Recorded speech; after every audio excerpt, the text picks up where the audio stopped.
धाम चंद्राय नमः, श्राम भद्राय नमः, श्री सीतारामाय नमः।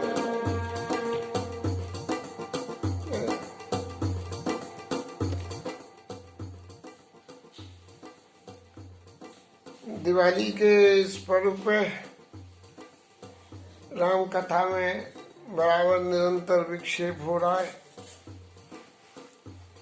कार्तिक मास की जो दामोदर महाराज की सेवा होती थी उसमें भी विक्षेप हो गया, और मंदिर महाराज की तो सेवा हुई और उसके संग में घर महाराज को और पर उथन लग गया। तो ये सारी क्रिया में तबीयत खराब होने से कुछ न कुछ ऐसा विघ्न आता रहा कि ये कथा की सहजता जो कंटिन्यूटी थी वो खत्म सी हो गई है। जो भी हो, हम इसे भी गोविंद की इच्छा मान रहे हैं, और दिवाली हो जाके 15 दिन तो फिर मिलेंगे, तब 15 दिन फिर इसका आनंद लेंगे, क्योंकि तब कोई झाई झमेला नहीं रहेगा। केवट लीला के प्रसंग में जो अत्यंत प्रेम की लीला है केवट की, उस लीला के प्रसंग को उसी अत्यंत प्रेम से राम जी को सुनाने की जो इच्छा थी पिछली कथा में, उसके बारे में कुछ जिक्र तो कर दिया था, लेकिन शायद सगवड़ पूरी बैठ नहीं पा रही है। अब वो मेरी छोटी सी ये नाव तेरे जादू भरे पाँव, मुझे डर लागे राम कैसे बिठाऊं। तो नाव में इस भजन को खोजने का भी प्रयास किया, भजन तो मिल गया, लेकिन अब फिर समय नहीं है, और प्ले करने बैठे तो प्ले नहीं हुआ। जो गोविंद की इच्छा, चलो जो है। रतिया के हुए राम तन हेरी हेरी राय, आय देखी निषाद विषाद बस धुनई शीस पछताई। निषाद राय ने जो है घोड़ों की स्थिति को देख के और मंत्री जी की स्थिति को देख के अपने सिर को धुना, और धुन के बहुत ही अत्यंत विषाद हो गया। ये कथा मंत्री जी की निषाद राय वाली यहाँ एक बार रुकती है, और भगवान राम के वन गमन की लीला आगे शुरू होती है, जिसमें केवट लीला का प्रसंग आता है।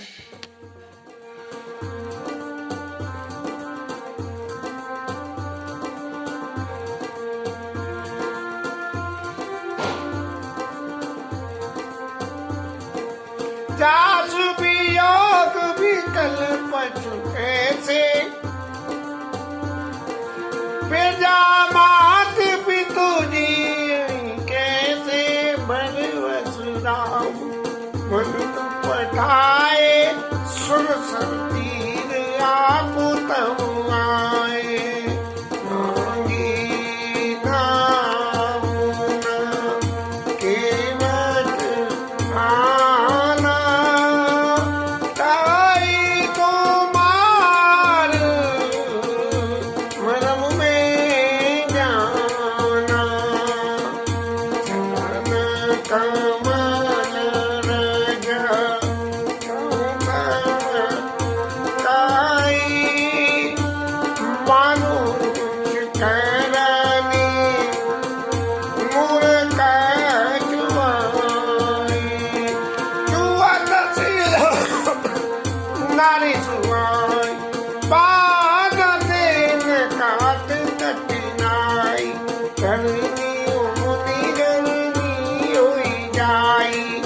बात पड़ई मोरे नाम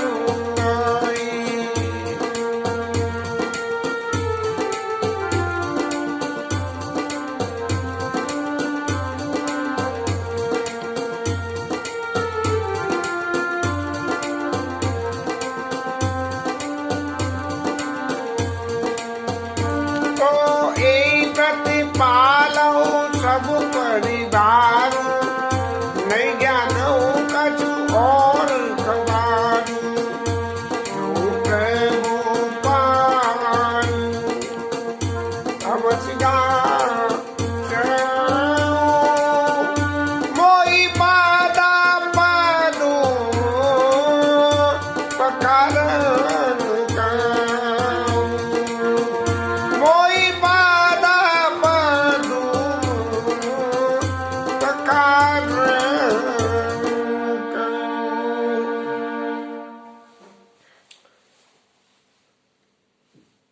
केवट लीला के इस प्रसंग में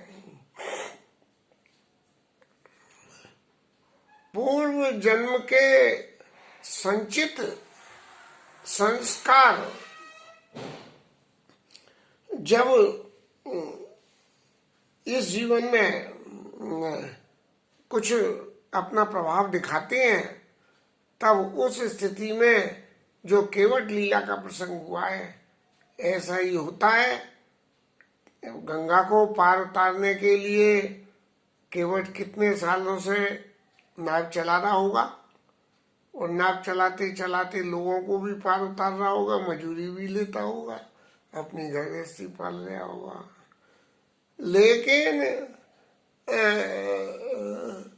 लेकिन जब भगवान राम आए तो राम जी को पार उतारने के लिए उसके मन में जो पूर्व संचित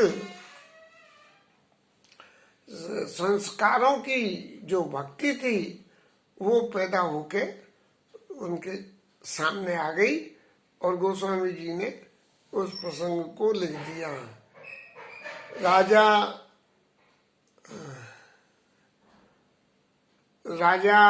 जनक के बारे में गोस्वामी जी ने लिखा,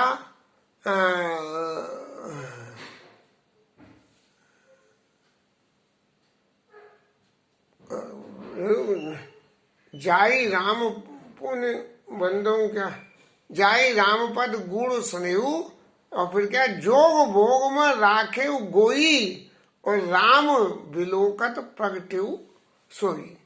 राजा जनक राजर्षि थे, योग के साधन से ब्रह्म साक्षात्कार उन्होंने कर रखा था,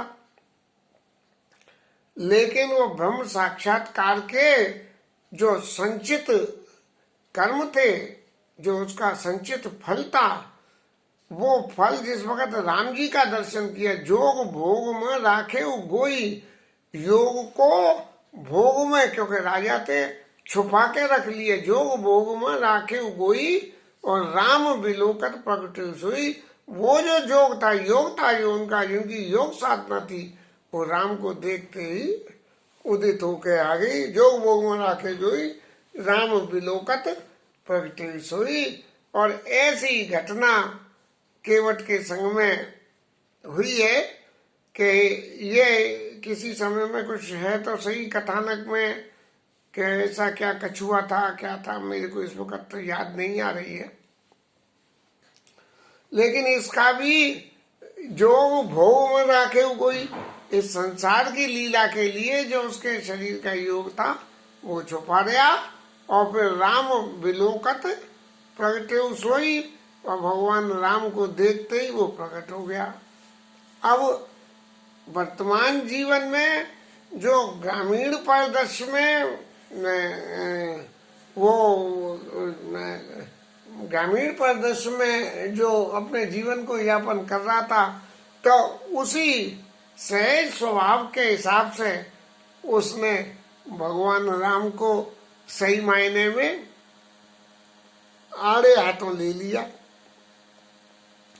और आड़े हाथों कैसे लिया? बोले महाराज, जन्म बंधन के इतने चक्कर में डालते रहते हो, आज तुम पड़े हो इस केवट के पाले, अब देखो जी केवट कैसे तुम्हें जन्म बंधन के चक्करों में पाड़ने में क्या क्या होता है, उस सब का नतीजा मैं आपको अब समझाता हूँ। भर बस राम सुमंत्र पठाए, और सुरसर तीर आपू तब आए। सुमंत जी को वापस भेज के गंगा जी के किनारे पे आ गए, और आके केवट को आवाज लगाइए, ए मांगी नाव ना केवट आना, और कही तुम्हार मरम में जाना। सुनो नैया के केवन हार, हमें जाना है पल्ली पार। बचपन में रामलीला में कभी सुना करते थे, और हमारी बीनू बुआ बहुत गाती थी इसको, अब पता नहीं अपनी तोतुली भाषा थी उनकी। सुनो नैया ठेवन हार, हमें जाना है पल्ली पार। सुनो नैया के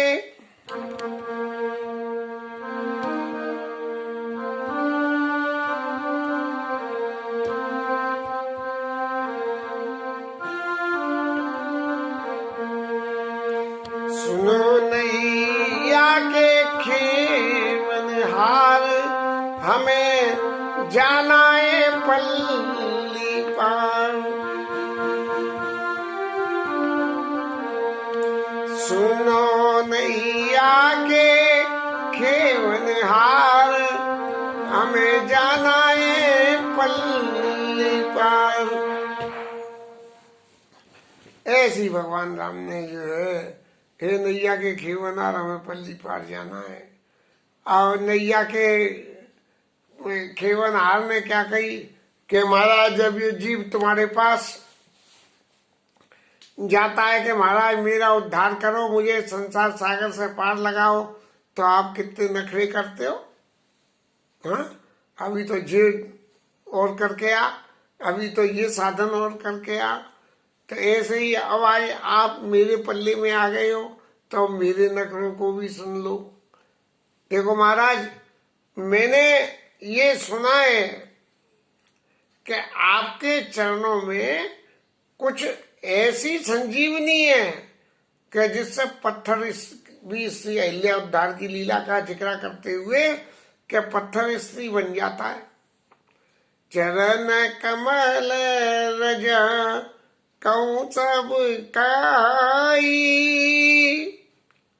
सब लोग कहते हैं मानुष करनी मूर्ख चुवई। मनुष्य बनाने की जो है कोई संजीवनी बूटी है आपके पैरों में। और चुअत शिला भई नारी सुहाई, पाहन तेना काट कठिनाई। अरे महाराज, आपने तो जो है शिला को स्त्री बना दिया था, और ये तो लकड़ी की नाव है। और ये लकड़ी की नाव है तो ये तो लकड़ी से पत्थर के बराबर कड़ी नहीं है, तो ये तो बिना छुए दूर से ही ऐसे चुम्बक खींच लेती है। महाराज ऐसे ही आप नाव के पास अगर आ भी गए तो आपके पास आने से ही वो जो है सुंदर स्त्री रूप में बदल जाएगी। अब तो बड़ी मुश्किल हुई कि इस तरह से तरनी उमोनी घर नी होई जाई, और बाट परई मोरी नाव नाई। अरे जो मेरी नाव है जिससे कि मैं अपना जीवन पालन करने हूँ, वो भी किसी मुनि की पत्नी जाके बन जाएगी, मेरी तो नाव ही गायब हो जाएगी। और महाराज मैं तो इसी नाव से अपने जीवन का पालन करता हूँ। यही प्रतिपालो सब परिवारू, नहीं जानो कछु और खबारू। मैं तो दूसरा कोई साधन जानता ही नहीं हूँ। भगवान बार बार कहते हैं सबरे साधन छोड़ दे, मेरे नाम का जप कर, तू कुछ मत करना, सिर्फ ये कर, मेरे नाम का जप कर, तभी तेरे को पार लगाऊंगा, मेरी भक्ति कर। ऐसे ही महाराज अब जब आप सामने आ ही गए हो, पार उतारना चाह रहे हो, तो आपकी क्या क्या विभूतियां हैं जो मैंने जान रखी हैं, तो पहले मुझे उन विभूतियों से तो बचाओ। जब उन विभूतियों से बचा दोगे तब मैं पार करूंगा। जो प्रभु पार अवश्य गाचा, मोई पद पदुम पकारन का, मोई पद पदुम पकारन का। जैसे आप शर्त लगाते हो ऐसे ही मेरी शर्त को सुन लो कि पहले मुझे ये चेक कर लेने दो कि आपके चरणों की संजीवनी बूटी अभी तक जिंदा है या नहीं है। नाव से मारा है तब तक दूर ही रहे ना, क्योंकि पता नहीं तुम्हारी संजीवनी कब मेरी नाव को खींच ले पकड़ के। तो इसलिए मुझे धो के देख लेने दो, मुझे छू के देख लेने दो। जब मैं छू के देख लूंगा कि हाँ इसका जादू अब खत्म हो गया है, तभी मैं जो है आपको ले आऊंगा और क्या करूंगा।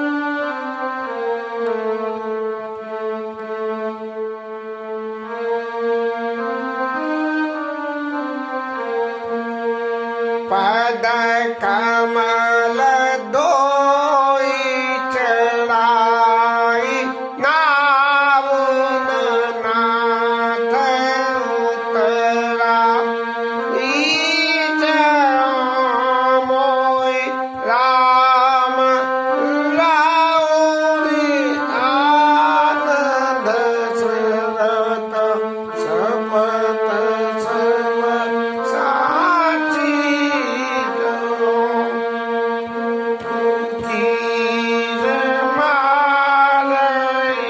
लखन पे जब लगी न पाए पखारी, तब लगी न तुलसीदास नाथ, पालू पार उतारी।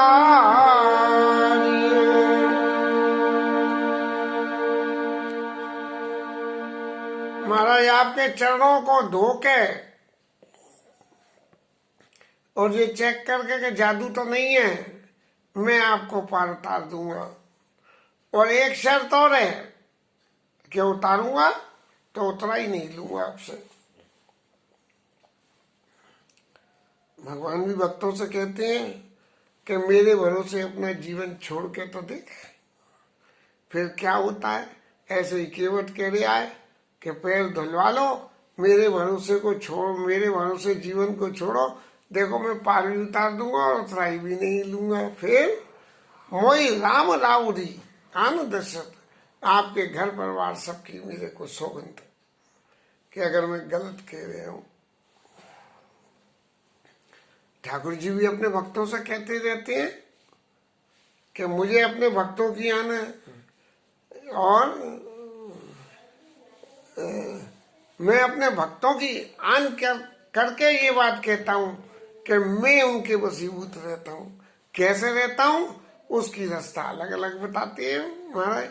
तो ऐसे ही केवट कह रहा, मोई राम राव रे आन दशरथ, शपथ सब साची कहूं, मैं शपथ पूर्वक कहता हूं मैं जो कुछ कह रहा हूं वो सत्य है, पार भी उतारूंगा, ये गारंटी है कि मैं पार उतार दूंगा। ऐसा नहीं है कि बीच में ही नाव को डुबो दूंगा, आपको पार उतार दूंगा। ठाकुर जी कहते हैं मेरा आसरा ले, देख मैं तेरे को पार उतार दूंगा, ये गारंटी है। ऐसे ही केवट भी कह रहा है कि मोई राम राव आनंद शपथ सब साची कहूं, जो कुछ कह रहा हूं वो सब सच है। और बड़ो तीर मारे लखन पे, जब लगी न पाए पखारियों। यदि लक्ष्मण जी मेरी इस बात से नाराज हो जाए, क्योंकि लक्ष्मण जी तो जीव धर्म के आचार्य है कि जीव को किस तरह से जीना चाहिए, और केवट जो कह रहा है ये जीव धर्म की श्रेणी में नहीं है, ये जो है ये भगवान के भक्त की श्रेणी में है। भक्त और जीव इन दोनों में फर्क है। जीव जब साधन कर ले और सिद्धि मिल जाए तब भक्त है, और भक्त तो पहले ही भक्त है, उसको तो दूसरा को चाहिए ही नहीं। तो वही राम राम पर तीर मारे लखन पे, जब लगे ना पाए पखारियों। इसलिए ये संसार के नियम, लक्ष्मण जी के जीव धर्म के नियम, चाहे जो कुछ भी कहते हो कि तुझे ये नहीं करना चाहिए, भगवान है फलाना, भगवान आए हैं और तू ऐसे नखरे पेल ले आए, तो वो सब नहीं। इन बातों को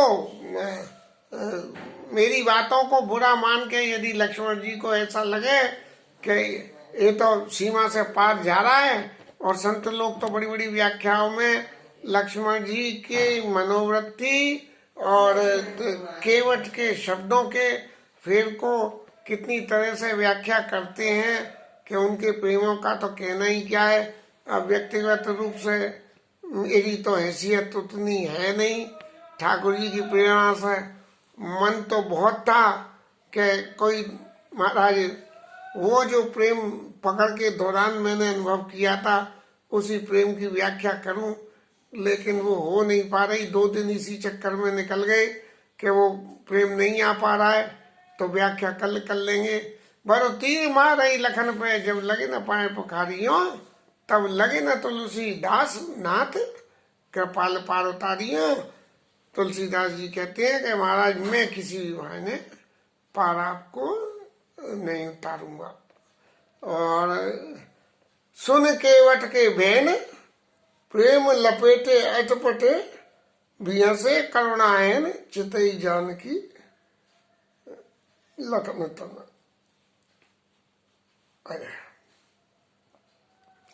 भगवान इन लोगों की तरफ देख के हंसने लगे कि देख लो सीता जी और लक्ष्मण जी, मेरे भक्तों का मेरे ऊपर कितना ज्यादा अधिकार होता है कि वो इतने अधिकार से बात कर लेते हैं जो कि ज्ञानी व्यक्ति कभी नहीं कर पाता है। चितई जान की लखन तन। कृपा सिंधु बोले मुस्काई,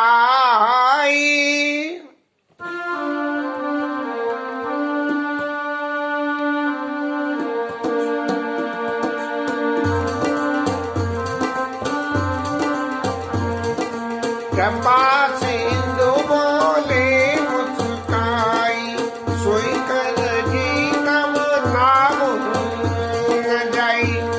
अच्छा ऐसा कर जो तेरी मन में हो सो कर, लेकिन हमें तो पार उतार।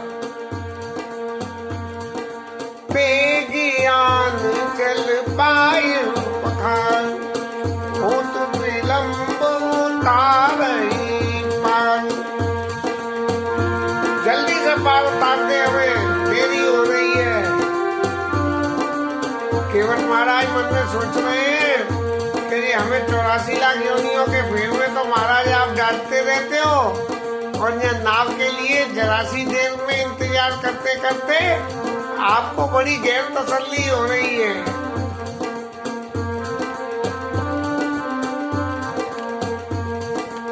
जासु नाम सुमिरत बारा, उतरई नर भव सिंधु पारा। जिसके नाम को स्मरण करने मात्र से ही संसार सागर से जीव पार हो जाता है, ऐसे भगवान राम सोई कृपालु के बटई नीना। आज जग की अति उपगऊ के थोड़ा, जिन्होंने 52 स्वरूप लेकर 3 पक्ष से भी कम में पूरी धरती को नाप ली थी, ऐसे महाराज को जो है वो पार उतारने के लिए केवट का निहोरा करना पड़ रहा है। पद नख निरखी देव सरिहर्षि,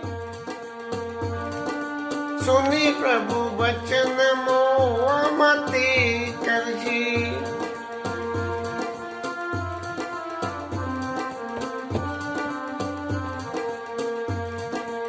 गंगा जी को भी भ्रम लगने लगा कि भैया जी वास्तव में है कि नहीं। हम लोगों के जीवन में ऐसी घटनाएं हमेशा आती हैं जब ये फलाना है कि नहीं, ऐसा है कि नहीं, ये बातें हम भी सोचते हैं। पद्मक निरखी देव सरिहर्षि और सुनि प्रभु वचन मोह मत करसी, उनका जो ये वो था वो उससे बाहर निकल के आ गया। और जब उन्होंने देखा कि भगवान के चरण का अंगूठा जहाँ से पैदा हुई गंगा जी, और ये वही वाला अंगूठा है, उस अंगूठे को पहचान लिया। तो सुन प्रभु वचन मोह मत करसी, मोह से जो है उनकी मति बाहर निकल के आ गई। केवट राम रजाई सु पावा, पानी कटवता पर ले आवा। और केवट पानी कटौती में भर के ले आया और चरणों को पखार करा और अति आनंदो मगी अनुरागा चरण सरोज पखारन लगा, पैरों को धोने लगा। अब इनके पैरों को धोते धोते तो केवट महाराज ने बड़ी बड़ी अपनी लीला करी है। संतों ने व्याख्या करी है कि पत्नी को बुला के लाऊं, इसे बुला के लाऊं, मेरे जो है सिर पे हाथ रखो जिससे गिरोगे नहीं। मैं पहले एक पैर धोऊंगा, दूसरे पैर को फिर अलग से रखूंगा और फिर दूसरे पैर को धोऊंगा, क्योंकि पहले की धूल दोबारा लग गई तो फिर कोई जादू नहीं कर दे। ये सिर्फ प्रेम की बातें हैं।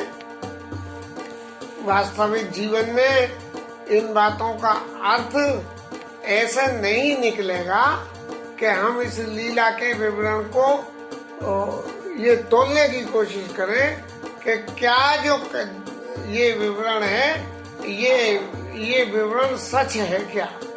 लेकिन भगवत साधन के लिए, भगवान से संबंध जोड़ने के लिए जितनी बातें होनी चाहिए उन बातों के बारे में केवट ने अपनी मंशा को भगवान के सामने रखा है। अति आनंद उमगे अनुरागा चरण सरोज पखारन लागा, चरणों को पखारता है और बरस सुमन सल सुर सकल सिहाई, ए सम निपटनी ए सम पुण्य पुंज जग नाही। देवता लोग तो कहने लगे कि लो हम तो भगवान के चरणों को दर्शन करना चाहें, उन्हें छूना चाहें तो वो छूने ही नहीं देते हैं, क्योंकि हम लोग तो अपने देवत्व के मान में रहते हैं और भगवान जो है अभिमानी व्यक्ति को कभी अपने पास नहीं आने देते हैं। और देखो जी किस हिसाब से भगवान के चरणों को मल मल के धुले आए हाथों से। बिल्कुल जैसे आजकल लोग साबुन लगा लगा के नहाते हैं, ऐसे ही केवट महाराज जो है गंगा जल से और रगड़ रगड़ के, और गंगा जी की जो रेत है उस रेत से रगड़ रगड़ के भगवान के पैरों को शुद्ध कर रहा है कि पुरानी लगी हुई रेत तो हट जाए और नई गंगा जी की रेत लग जाए, जिससे कि जादू चमत्कार कुछ भी नहीं हो। पद पखार जलपान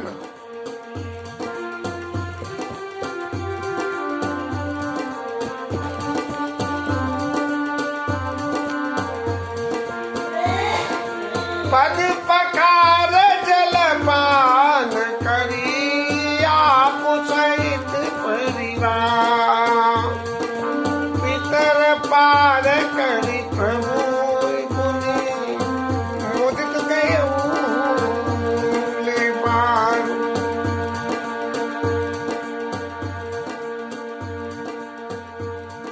अब केवट महाराज ने पद पखार चरणों का प्रक्षालन किया और जलपान किया। जलपान जो चरणों के जो चरणोदक था उस चरणोदक को पिया, पद पखार जलपान करी, उसको जो है पिया। और कैसे पिया? बोले आप सहित परिवार, सारे परिवार के साथ में अपने सब भाई बांधव सबको बुला के, और सबको चाहे बूंद बूंद बूंद बूंद बट में आता हो, और पितय पार करे मुदित पुनि प्रभु गए ले पार। अपने पितरों को जो है सदगति मिल गई और फिर भगवान को पार ले गया। लेकिन इस पार से उस पार जाने की जो नौका लीला की एक आध कुछ ठाकुर जी को सुनाने की मन में है तो वो कल सुनाएंगे।